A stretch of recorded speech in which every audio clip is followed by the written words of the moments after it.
Hi, I'm Graham and welcome back to Man vs Film. Shut In stars Naomi Watts as a child psychologist who lives a rural existence, and she lives in this place with her son. Her son is bound to a chair, he can't move, he can't speak, she has to look after him, and it's taking her toll on her. And she is also dealing with all these other damaged kids as well. And with one of them turns up at her house out the blue and then suddenly goes missing, she starts to worry about him, and she keeps having these dreams and thinking that he's about and still in the house or out in the wilderness trapped, and she has to save him. And all this time she's dealing with her own psychological problems. She has a psychologist as well, and she's finally come to the decision that she can't look after herself and her son at the same time, and she's going to have to put her son into some serious care so that he can get the care that he's required. And that's the basic plotline for Shut In. Sounds not too bad. Sounds like it could be quite an interesting kind of horror thrillerish thing, because there is some twists and turns in it. But this movie is not very good. It can be described in one word, and that word is awful. The performances are terrible, and it's a real shame because you feel like Naomi Watts should deserve so much better than what this movie gives her. The screenplay is where I have a lot of the issues as well. The story and the twist that comes later on in the movie that you can see coming a mile away just doesn't make sense, and that is the worst thing it can do.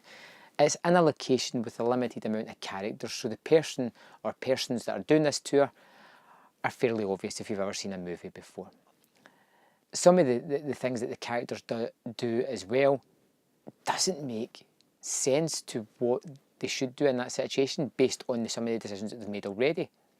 Like, you have her doing this elaborate move to escape the person that's after her by putting on snow boots, walking out into the snow, and then she backtracks her step, which is fairly smart. You think that's going to work, but then she walks into the house with the snow boots, stomping off the snow and then putting the boots in the cupboard, so it's quite obvious what's happened. And you're like, why did you do that? That doesn't make sense. You're supposed to be quite an intelligent person. You've done an intelligent thing to direct somebody away, and then you've brought them all back in.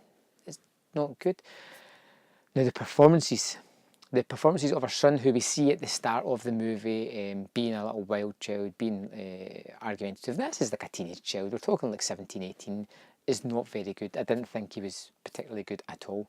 Naomi Watts seems bored and kind of realises halfway through what kind of movie she's in, and you can almost see her clawing at the side of the screen trying to get away from this movie, and it doesn't quite work out. Overall, I really didn't like Shut In. I had a really tough time making it all the way through, but I wanted to make it all the way through so I could confirm 100% this movie's not good. In fact, I'm going to give it 1 star out of 5, and it gets 1 star because it's got some creepy, nightmarish scenes that were actually not too bad. But then they only kind of highlight how bad the rest of the movie is, if you know what I mean. Have you seen Shut In? Did you like it? Did you think it was pretty good? Did you think the performances were excellent? Or are you a realist and know that this movie is not good at all?